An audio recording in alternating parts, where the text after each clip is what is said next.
Total Warfare here. In this video I'll show you exactly how to crush these annoying horse archer armies 100% of the time in manual battles that only last 1 minute and while being AFK. And I mean this literally. You don't even have to give a single order once the battle starts, you can just sit and relax while your army crushes them. In fact, this strategy is so powerful that if you don't want it to break your game, just stop watching now.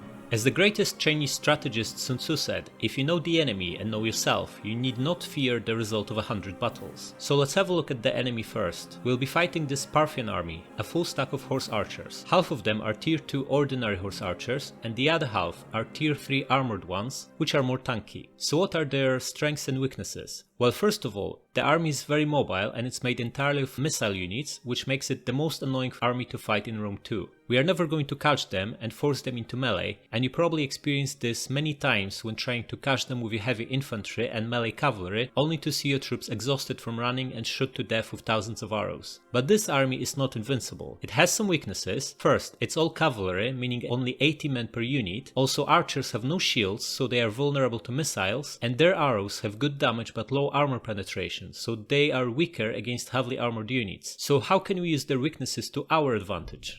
Well, let's have a look at our army now. If you watched any of my campaigns, you recognize this is the typical early game army composition I often go with. So half a stack made of heavy infantry, about a third made of shooters, with at least one ballista, and a couple of cavalry units to run down routing enemies. Now, as much as this is a strong army composition against most enemies, it's only fine against those horse archer stacks. But we can improve it with just 2 small changes and take it from fine to amazing. First, let's get rid of these pikemen. I know pikes are great, but they are only great against enemies that actually want to fight them in melee, and horse archers are not those enemies. So replace them with more hoplites instead. And I can hear you saying, but you just replaced one heavy melee infantry with another one, so what's the point? Well, the point is that we need the toughest infantry you can get to tank these arrows, and hoplites are twice as tanky as pikes. And the main reason for that, and it's not something the game explains anywhere, so treat it as a bonus tip from me, is that hoplites have shields that block 50% of incoming projectiles from the front and left, while pikes' shields only block 25% of projectiles. Hoplites also have more armor and health, and I even ran the maths, and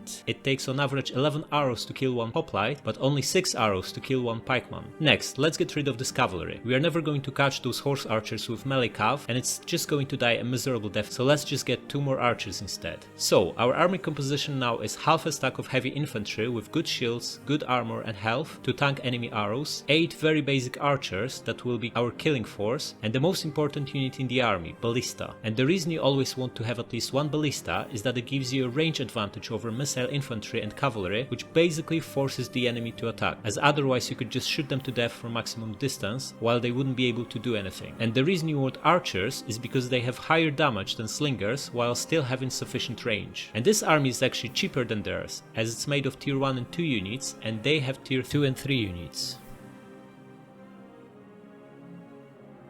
So we now have the right army composition to take a full stack of horse archers on, and this is already 80% of success, and the other 20% will come from positioning of our units on the battlefield. So we want to start with spreading our hoplites as wide as possible and angling the 3 on each flank like this, as horse archers will always try to flank us, so we need to make it as difficult as possible for them. Next, let's put 3 archers on each flank and 2 in the middle, and make sure to always leave enough space between hoplites and archers, because as hoplites are being shot at, some arrows will go over their heads and hit the ground behind them, so if your archers stand too close, they'll be obliterated. Remember when I said it takes 11 arrows to kill each of these hoplites? Well, these archers have no shields and only 10 armor, so they always die from second arrow, so you want to make sure that they are safe behind the hoplites to do their job of killing the enemies. And let's put ballista in the middle. It's only here to force them to attack us, and it won't get many kills anyway. And also let's put the general right at the back to keep him safe and out of trouble.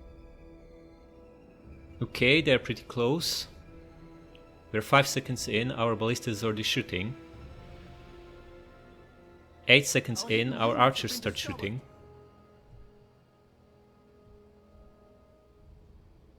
This is AFK fight, we are not going to give any orders to our units. We're just going to let them do the job. First, second one of their units is wavering, another 3, that's 5 in total. 6 units gone. 7th one now wavering. We are taking some casualties on the hoplites and on this archer, but other than that we're doing really well. Half of their army is gone 35 seconds in. These guys are taking some heavy casualties. Some of the routed units are coming back. These guys are holding up surprisingly well because they are in the forest, so most of our arrows get stuck on trees. We are 50 seconds in. They are down to maybe 7-8 units. Only about 5 now, 1 minute in. Everyone is wavering. Decisive victory.